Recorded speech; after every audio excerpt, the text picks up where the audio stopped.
Moins d'argent pour les écoles qui en ont le plus besoin. C'est ce que pointe un pré-rapport de la Cour des comptes. Les établissements en zone d'éducation prioritaire recevraient moins que ceux des centres-villes.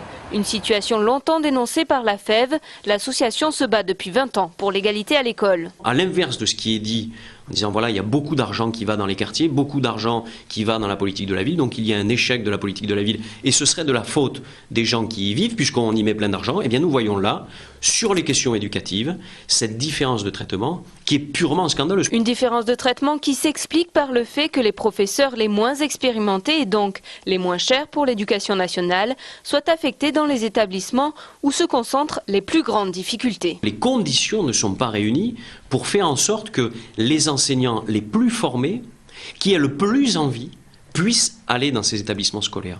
Puisqu'il faudrait réduire en partie la taille des établissements scolaires, mettre en place de vraies pédagogies différenciées et construire une école du plaisir d'apprendre. Au-delà de la question financière, la FEV plaide pour une refonte du système éducatif. Ils ont proposé en début d'année un pacte contre l'échec scolaire. Entre 2007 et 2010, le nombre de jeunes sortant du système scolaire sans diplôme a progressé de 50%.